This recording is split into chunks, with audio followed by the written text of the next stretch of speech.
Sam here with the Outdoor Sam YouTube channel, and in this video I'm going to be showing you some natural tinders. Alright, right off the bat we've got a great one right here. Just any sort of this dry grass. This isn't 100% dry, but if you can find some grass like this and it's really dry, that works as an excellent fire starter, because it's just, usually there's a ton of it when you find it, and it lights pretty easy. I mean, just look at all that. That's all great for starting a fire. Here's another good one. You're not going to be able to find this too easily in some places, but if you're lucky enough to find this, charcoal's a great tinder. Yeah, charcoal usually lights pretty easily, so combine that with dry grass or any other sort of thing. Maybe like grind it up a little. That'll light real good. Right here's an interesting one. So in here, like right here, there's some resin that stays lit for a long time and burns really easily. So if you can just cut that off, that'll really help you with your fire. But I'm not sure if that's for a lot of different kinds of trees or just a couple, so don't take my word for it. Another good option is just dried leaves. Now, a lot of leaves that are on the ground are going to be wet, especially where I live, but if you live somewhere where you're going to be able to find some dry leaves, those will be good tinder, because they're obviously pretty common. Another good fire starter is bark. Now, I'm pretty sure different sorts of trees have different bark that's better or worse for starting fires. But I know trees like this, their bark is really flammable. And dead shrubs and plants like this, they can also be good.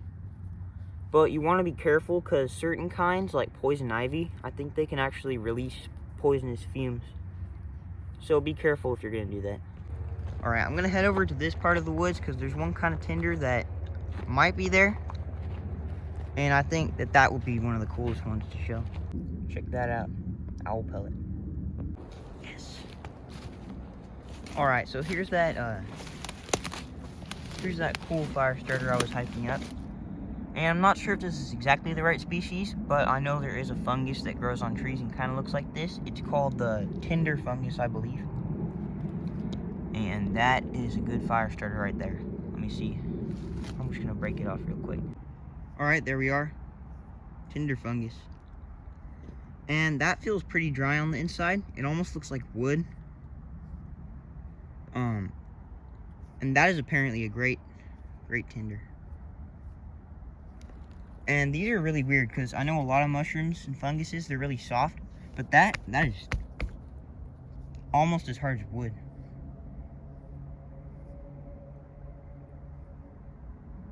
I've always wanted to try and start a fire with this, but I haven't been able to yet. Yeah, but there it is. Alright, that was cool. I was super glad I was able to find some tinder fungus.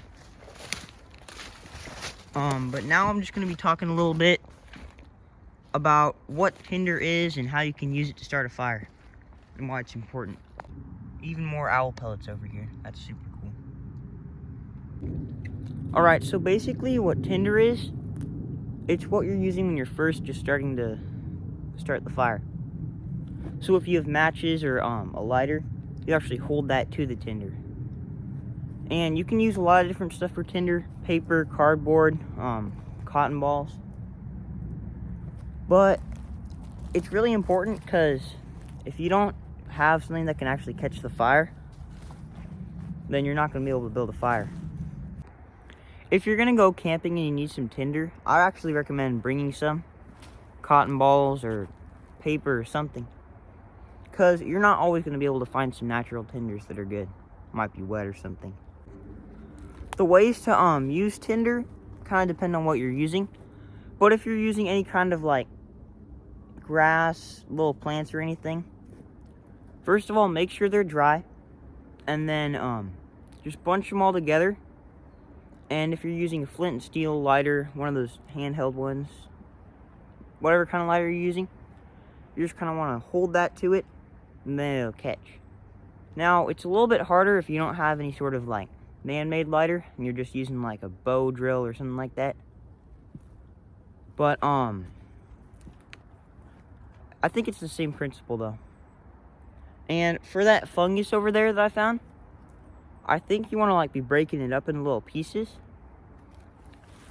So basically just make it as small as possible when you're starting out, and then gradually make the things you're using for your fire bigger.